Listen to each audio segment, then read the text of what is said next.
Bismillahirrahmanirrahim. Assalamualaikum warahmatullahi wabarakatuh. Kami dari kelompok 4, kami di sini akan menjelaskan tentang beberapa tanaman yang ada di Universitas Islam Negeri Maulana Malik Ibrahim Malang. Sebelumnya, perkenalkan nama saya Kamilia Nadifa Azhara dengan NIM 210603110045. Di sini saya akan menjelaskan tentang bunga melati Jepang.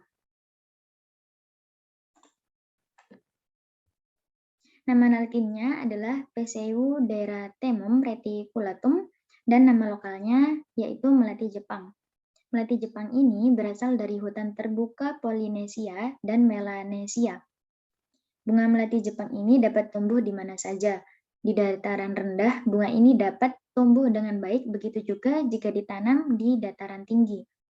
Maka melati Jepang ini dapat tumbuh dengan sempurna di kedua keadaan. Selain itu, bunga melati Jepang juga bermanfaat dalam terapi kesehatan, antara lain untuk mengobati penyakit sesak napas, sakit kepala, demam, dan stres. Di pasaran, minyak bunga melati Jepang ini dijual bebas dalam bentuk konsentrat dan absolut. Dalam bentuk konsentrat sendiri, minyak bunga melati Jepang ini masih banyak mengandung zat warna, lilin, dan berbagai komponen-komponen penyusun dari minyak astiri. Sedangkan dalam bentuk absolut, komponen-komponen tersebut telah mengalami pemisahan lebih lanjut atau telah mengalami pemurnian. Kemudian manfaat bagi kesehatan. Yang pertama ada sesak napas. Bunga melati Jepang ini dipercaya juga dapat mengobati sesak napas. Caranya sangat mudah, yaitu pertama, rebus 20 lembar kelopak bunga melati Jepang dengan 3 gelas air. Kemudian tunggu hingga rebusan air mendidih dan hanya tersisa untuk 2 gelas. Kemudian sesudah air rebusan dingin, saring air rebusan bunga melati Jepang tersebut dan minum. Lakukan ini 2 kali sehari, yaitu saat pagi dan sore hari. Kemudian yang kedua ada sakit kepala dan demam. Bunga melati Jepang juga dapat digunakan sebagai obat untuk sakit kepala dan demam. Caranya, pertama, siapkan segenggam bunga melati Jepang yang telah dibersihkan. Kemudian remas-remas bunga melati Jepang dan rendam di dalam air. Kemudian gunakan air bunga melati Jepang ini untuk mengompres di dahi. Bunga melati Jepang tidak termasuk indikator asam basa alami. Sumber referensi yang saya dapatkan dari Saudari Paramita, LR, dan kawan-kawan, tahun 2017 dengan judul Identifikasi Tanaman Obat-obatan sebagai Elemen Lunak Lansekap di Kecamatan Kediri, Kabupaten Tabanan, Provinsi Bali, dalam Jurnal Arsitektur Lansekap, Volume 3 Nomor 2, Kota Bali, Universitas Udayana.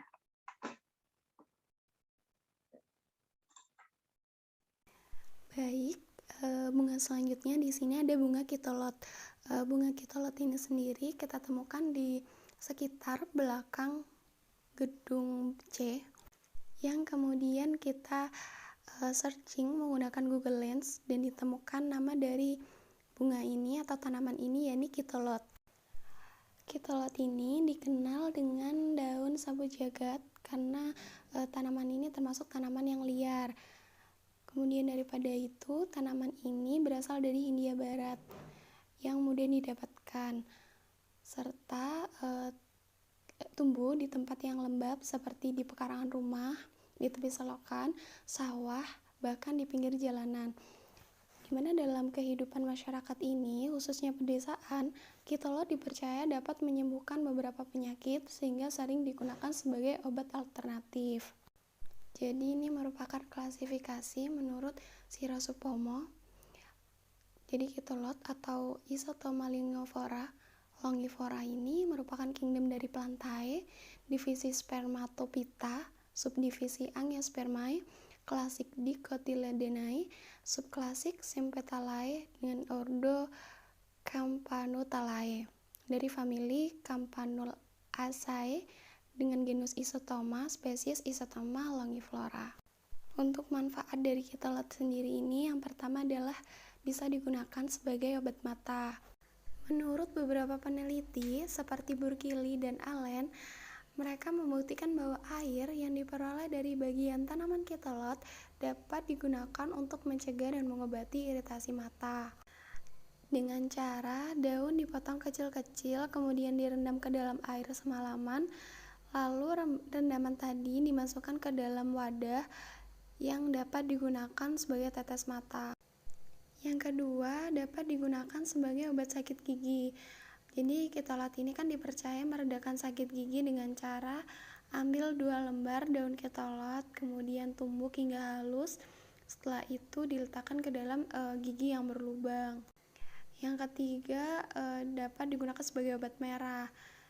Daun kitolot ini kan dapat dipercaya membantu mempercepat penyembuhan dari luka luar karena dia sebagai antibiotik alami. Jadi dapat mengobati luka ringan seperti lecet ataupun robek. Caranya ini dengan menumbuk daun dan membalurkan pada luka dan area sekitarnya. Yang terakhir, kitolot ini dapat sebagai obat radang tenggorokan. Caranya dengan merebus 3 lembar daun kitolot yang sudah dicuci bersih, lalu dicampurkan dengan 2 gelas air, kemudian diminum 2 kali sehari. Untuk kandungan dari senyawa kimia yang ada pada daun kitolot ini sendiri, yakni ada alkaloid, saponin, flavonoid, tanin, dan polifenol. Menurut Ebadi tahun 2002 menyatakan bahwa tanaman yang mengandung senyawa alkaloid, flavonoid, tanin, dan minyak atsiri diduga berpotensi sebagai daya antifungi. Kitolot ini sendiri tidak dapat dijadikan indikator asam maupun basa. Untuk referensi yang saya pakai ini merupakan skripsi dari Robihatul Awaliyah tahun 2001 dengan judul Uji Aktivitas Ekstrak Etanol 70% daun kitolot terhadap penyembuhan luka sayat pada mencit. Perkenalkan, nama saya Adinda Dwi Damayanti, NIM 186-345, akan membawakan sebuah video tentang bunga bougainville. Di sini terdapat foto bunga bougainville. Bunga ini diambil dari bunga di sekitar UIN, tepatnya di depan masjid.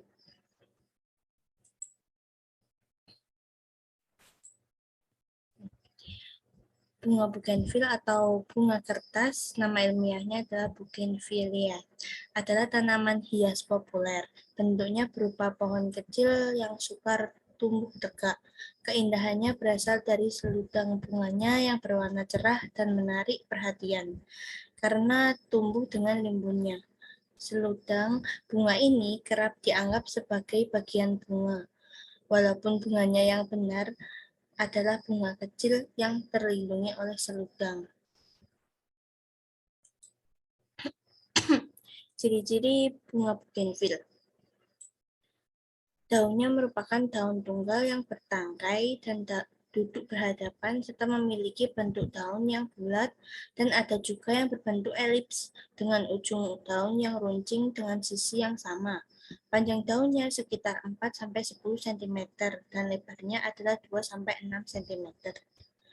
Batangnya keras dan berduri tajam serta bercabang-cabang. Biasanya batang bunga bougainville ini memiliki tinggi kurang lebih 5 hingga 15 meter.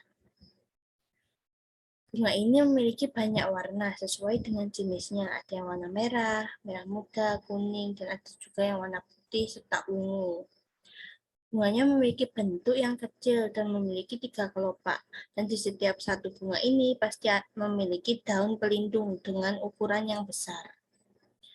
Bunga ini sangat tipis, maka tak heran jika sering disebut-sebut sebagai bunga kertas. Biasanya bunga bougainville ini akan menggugurkan daun-daunnya ketika sedang berbunga. Bersumber pada ini HTTP. Arti dan makna filosofis bunga bougainville. Bunga yang berasal dari Amerika Selatan ini memiliki arti kasih sayang, baik untuk anak, orang tua, pasangan, maupun lainnya. Menurut Feng Shui, bunga ini memiliki kebaikan untuk seisi rumah, namun jika ingin menanamnya harus memilih warna yang tepat. Manfaat bunga bougainville. 1. Dapat mengobati bisul.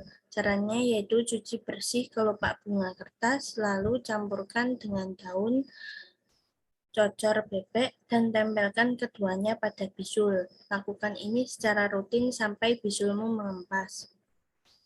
Yang kedua yaitu obat resisten insulin, yaitu bunga kertas memiliki kandungan senyawa pinitol yang dipercaya dapat menyembuhkan masalah resistensi insulin. Untuk mengatasinya, keringkanlah terlebih dahulu kelopak bunganya, lalu dijadikan sebagai teh, diseduh dengan air hangat. Yang ketiga yaitu mengobati biang keringat, yaitu dengan cara masukkanlah bunga kertas, daun sirih, dan daun lidah buaya yang sudah dicuci bersih ke dalam satu wadah. Lalu rebus sampai mengental dan dinginkan. Oleskan cairan ketiga tanaman ini secara teratur pada gatal-gatal pada tubuhmu.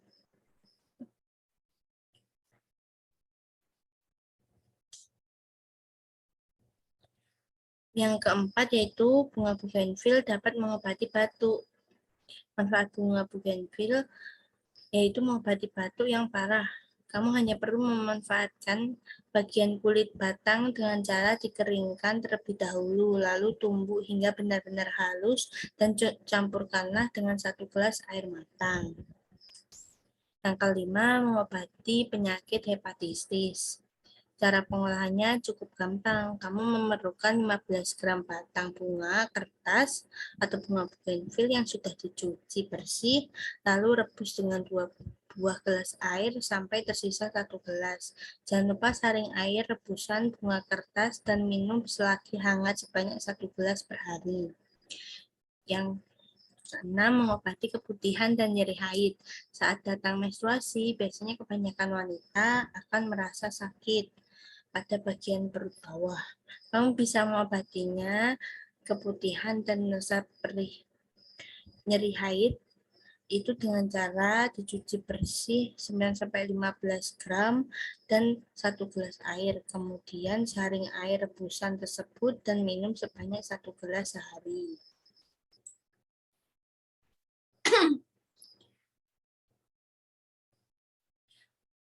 Yang ketujuh, dapat mengatasi masalah pencernaan. Bunga bougainville juga bisa mengatasi masalah pada pencernaan seperti asam lambung, diare, berkembung, sehingga usus akan kembali tenang. Cara pengolahannya yaitu merebus beberapa lembar daun dengan 3 gelas air. Tunggu sampai mendidih hingga tersisa setengah gelas saja. Lalu campurkan dengan madu dan minum sampai habis. Yang ke-8, terlambat haid. Selain mengobati keputihan dan nyeri haid tadi, kamu bisa mengatasi masalah haid yang datang terlambat, yaitu cuci bersih 15 gram bunga kertas, 15 gram temu hitam, dan 90 gram lidah buaya yang sudah dikupas. Kemudian rebus ketiga bahan dengan 1 gelas air dan saring, lalu minum 2 kali sehari sebanyak setengah gelas ya. Yang ke-9 yaitu mengobati kolesterol, yaitu mengkonsumsi teh dari bunga kertas mampu menjaga keseimbangan kolesterol. Oleh karena itu, kamu akan terhindar dari berbagai penyakit seperti resiko diabetes, serangan jantung, tekanan darah tinggi, dan stroke. Yang ke-10, bunga bougainville bisa membersihkan udara, yaitu dengan menanam bunga kertas di halaman rumah tidak akan rugi, sebab tanaman hias yang cantik ini mempunyai efek bagus menyaring udara dengan baik. Kamu juga bisa meningkatkan kualitas udara dan air, sehingga bisa menekan polusi akibat udara kotor serta timbal. Bunga bougainville ternyata bisa dijadikan sebagai indikator alami Indikator alami bunga bougainville dapat digunakan sebagai indikator karena pH indikator berada pada posisi asam, mendekati netral pada trayek pH, dan ketika diujikan dapat terjadi perubahan warna, sehingga dapat digunakan sebagai indikator untuk menguji suatu larutan, termasuk asam atau basa. Indikator bunga bougainville ternyata bisa lebih sesuai digunakan pada larutan yang basal, karena setelah dilihat dari daftar terakhir pH diperoleh selisih pH antara netral ke basa lebih jauh dibandingkan selisih pH netral ke asam. Nilai Ka, indikator yang diperoleh dari hasil eksperimen, menunjukkan bahwa bunga bougainville merupakan asam lemah karena Ka 1 kali 10 pangkat min 7. Sumbernya http sama dengan garing-garing kimia 11 IPA 3 Vincente 2016.blogspot.com garing 2016 garing 04 garing uji larutan asam basa menggunakan HTML. Terima kasih atas perhatiannya. Semoga ilmu yang saya sampaikan bermanfaat. Wabillahi taufiq. Semoga dapat menjadi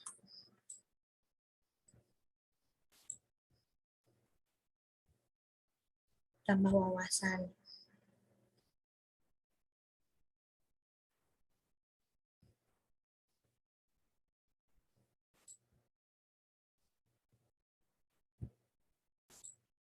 Nah, selanjutnya saya akan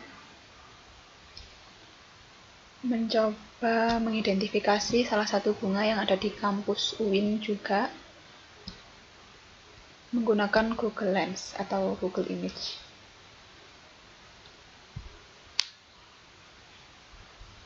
Nah, ini merupakan bunga yang saya cari menggunakan Google Lens. Ditemukan bahwa bunga ini namanya bunga periwinkle. Nah, sebelumnya saya sudah mencari beberapa referensi nama Latin, nama daerahnya, nama lokal, serta manfaatnya dari bunga periwinkle ini. Nah, ini merupakan beberapa contoh jenis lain, mungkin warna yang berbeda seperti itu. Kemudian langsung saja kita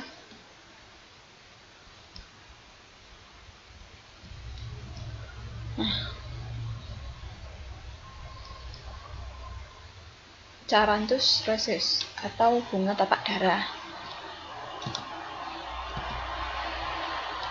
Bunga vinca atau dikenal sebagai periwinkle ini tumbuh di daerah tropis seperti di Indonesia, Australia, Inggris, serta benua Amerika. Di Indonesia sendiri, bunga ini juga dikenal sebagai bunga tapak dara. Jadi periwinkle tadi kalau di Indonesia itu namanya bunga tapak dara, sedangkan periwinkle sendiri itu nama Inggris, nama dari negara Inggrisnya begitu. Menurut yang saya baca. Kemudian ini merupakan klasifikasi tanaman tapak dara menurut Badan POM RI tahun 2008. Tapak dara ini termasuk divisi Plantae, divisi Angiospermae, kelas Dicotyledone, bangsa Gentianales, suku Apocynaceae, marga Catharanthus, serta spesies Catharanthus rhesus. Ini Catharanthus rhesus merupakan nama ilmiahnya dari bunga tapak dara ini. Kemudian berikutnya senyawa dan manfaat. Menurut Desisa tahun 2001, tapak dara digunakan untuk meredakan nyeri otot, obat depresi, obat sistem pusat, menghilangkan bengkak akibat sengatan tawon, obat mimisan, gusi berdarah, bisul, dan sakit tenggorokan. Berbagai macam pemanfaatan tersebut disebabkan oleh metabolit sekunder yang dihasilkan tapak dara, yaitu alkaloid. Selain itu, tapak dara digunakan untuk menghilangkan panas, bahan racun, menghentikan pendarahan, penenang, dan menurunkan tekanan darah manusia.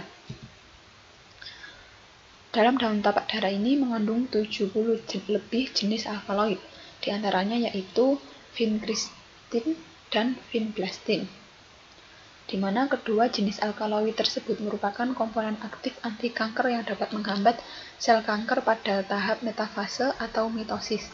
Kemudian dapat menghambat sintesis purin, DNA, RNA yang terdapat pada sel kanker, sehingga proliferasinya dapat dihambat.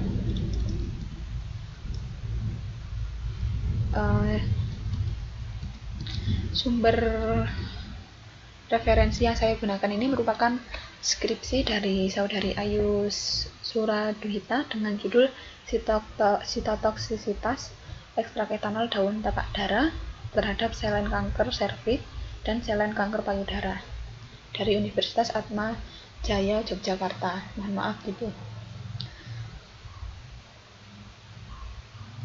Berikutnya akan dijelaskan oleh rekan saya.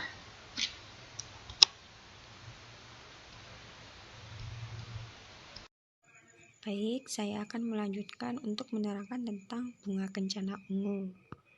Nah, bunga kencana ungu ini bahasa latinnya adalah Ruelia simplex, merupakan salah satu tanaman yang berasal dari familia Azathacea.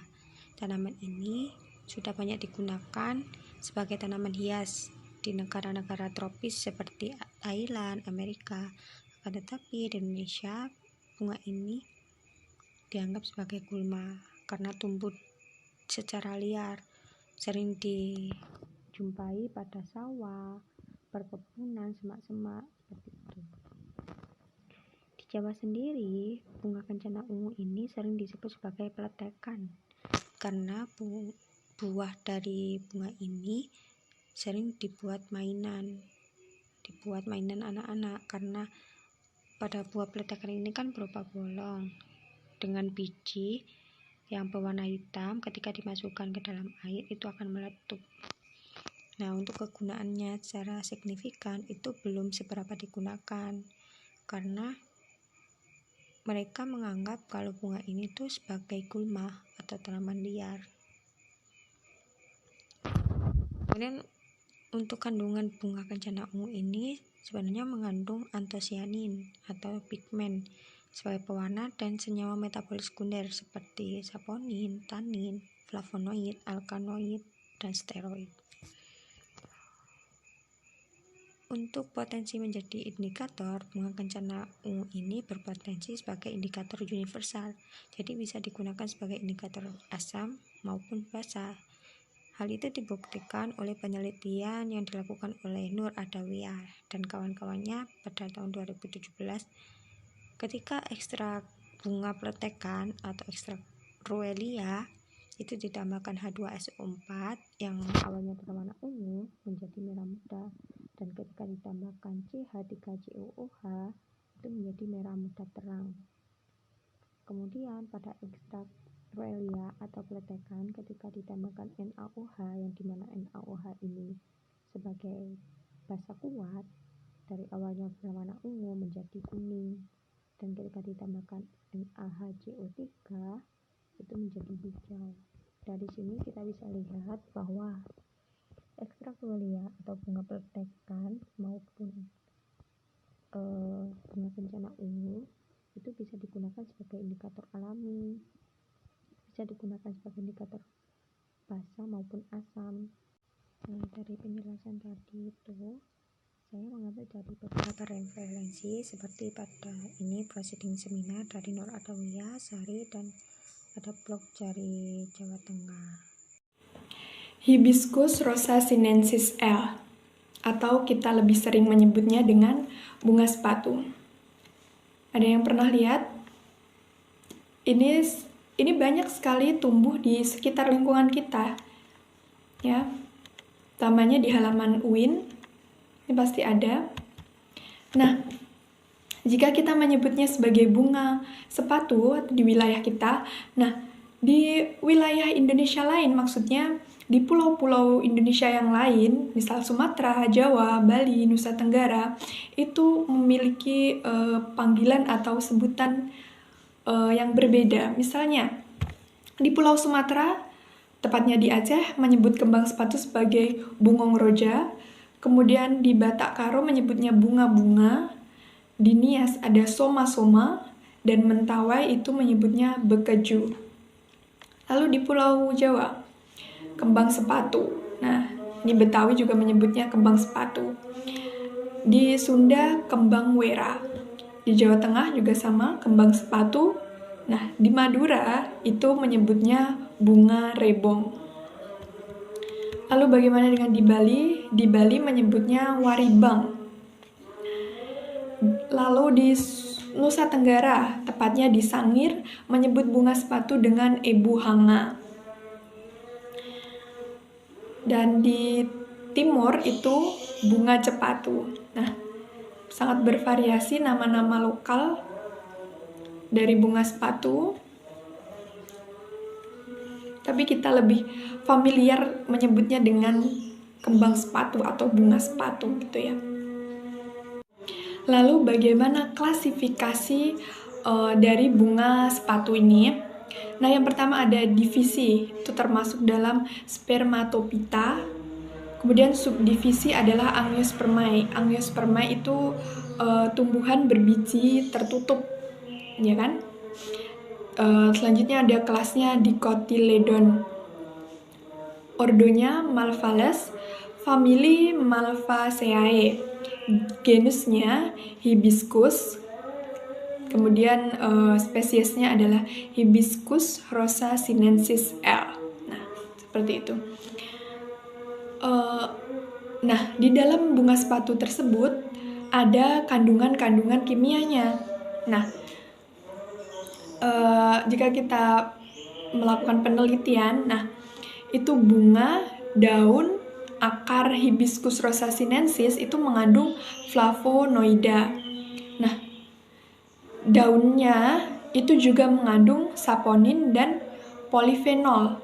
Sedangkan pada bunganya itu mengandung juga polifenol.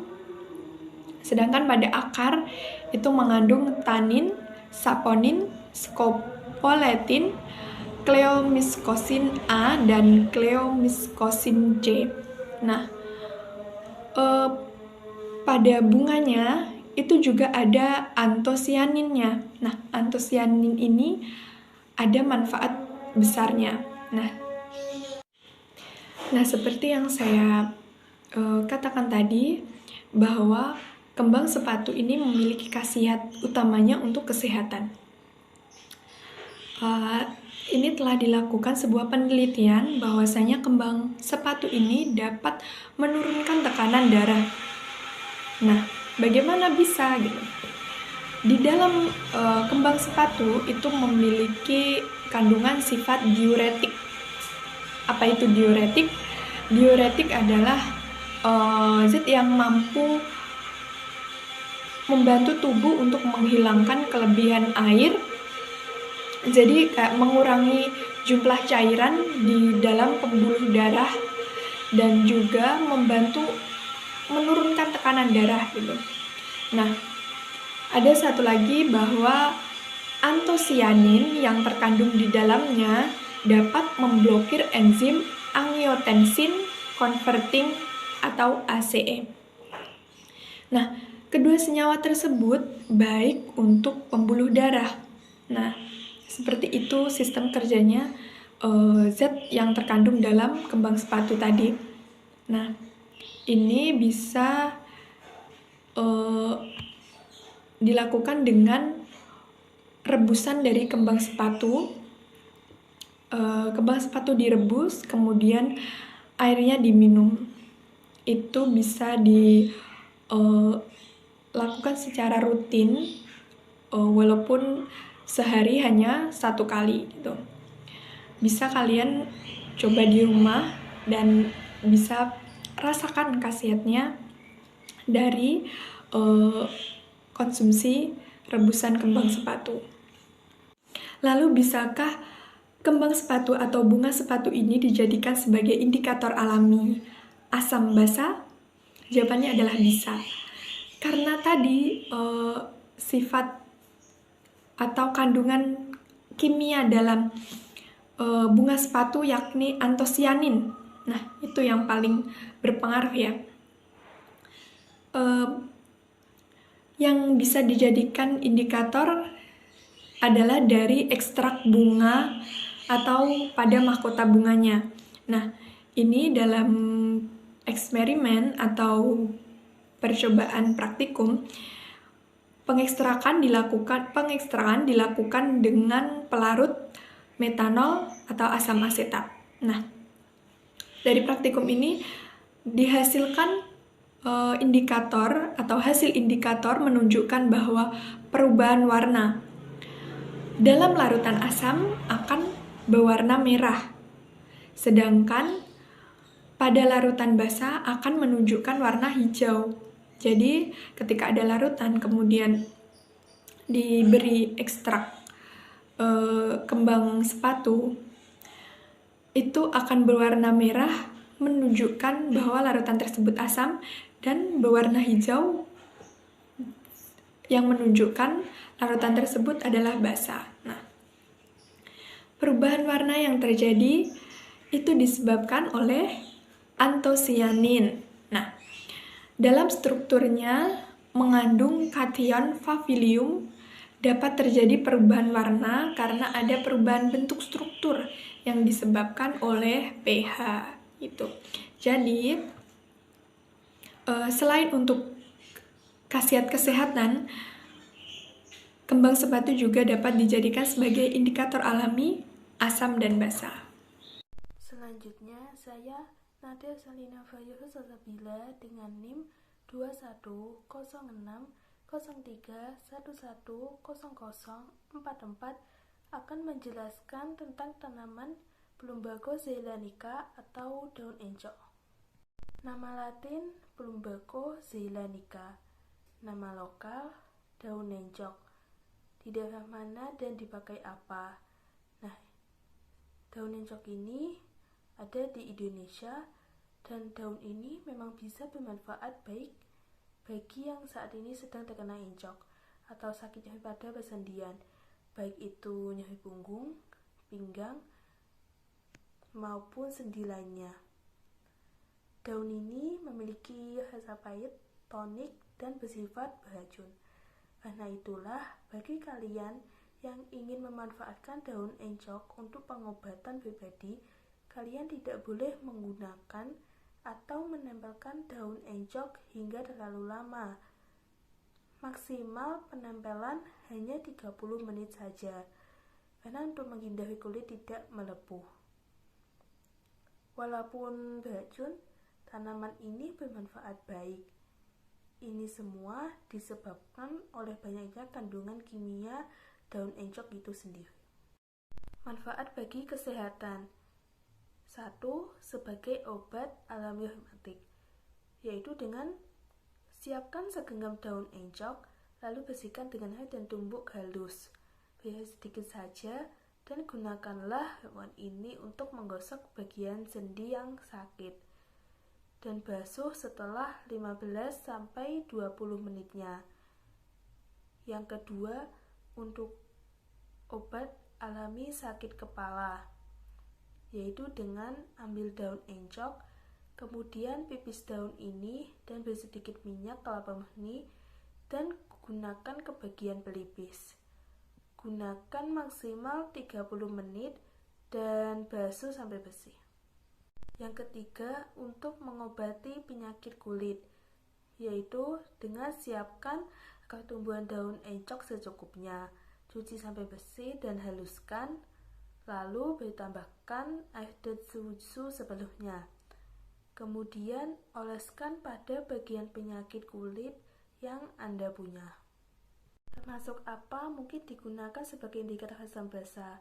Nah, belum ada penelitian mengenai bunga Plumbago zeylanica sebagai indikator asam basa, karena walaupun bunga ini berwarna, syaratnya menjadi indikator asam basa adalah memberikan perubahan warna yang jelas ketika dalam larutan asam maupun larutan basa.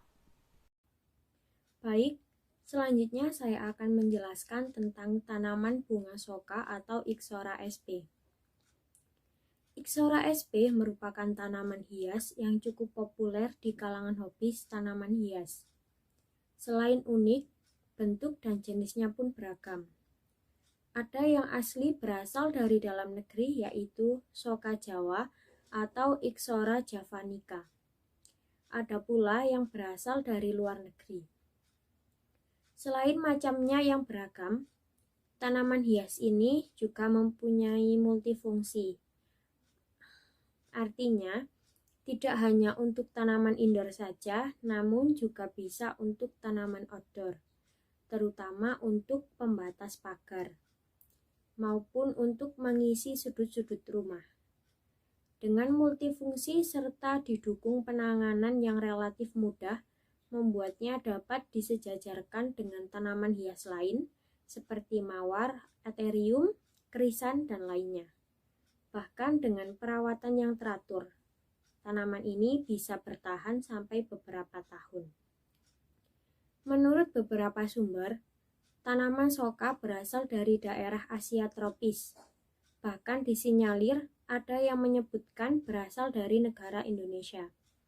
Namun, sejauh ini belum teruji kebenarannya. Yang pasti, dengan ditemukannya jenis bunga soka kuno yaitu Ixora javanica di Pulau Jawa, telah cukup menjadikannya alasan mengapa tanaman tersebut berasal dari negara Indonesia. Selanjutnya, klasifikasi tanaman bunga soka, yaitu ada kingdom, pelantai, divisi Magnoliophyta, kelas Magnoliopsida, ordo Gentianales, famili Rubiaceae, genus Ixora, spesies Ixora acuminate. Beberapa manfaat dari bunga soka diantaranya yaitu yang pertama, kulit dari tanaman soka dapat digunakan sebagai astringit dan penenang rahim atau uterin sedatif. Yang kedua, ada untuk rahim atau uterin, terutama untuk menorhagia karena fibroid rahim dan penyebab lainnya. Yang ketiga, manfaat dari kulit pohon soka yaitu berguna untuk mengobati wasir atau hemoroid, hemoragik, dan disentri hemarogik. Ekstrak dari kulit pohon soka bisa berefek baik untuk kondisi ini. Sedangkan bunga soka yang ditumbuk dan dicampur dengan air berguna untuk mengobati disentri hemarogik. Yang kedua, bisa melancarkan haid dan haid menjadi teratur. Yang kelima, bisa untuk menghilangkan kram betis. Dan yang terakhir, bisa menghilangkan luka pukul atau memar. Tumbuhan bunga soka bisa digunakan sebagai indikator asam basah. Yang dimanfaatkan dari tanaman ini adalah ekstrak dari bunganya. Dari larutan ekstrak yang berwarna coklat bening akan berubah menjadi merah dalam suasana asam dan berubah warna menjadi hijau pekat dalam suasana basah. Sekian video penjelasan tentang tumbuhan dari kelompok 4. Apabila ada salah kata, kami dari kelompok 4 mohon maaf. Assalamualaikum warahmatullahi wabarakatuh.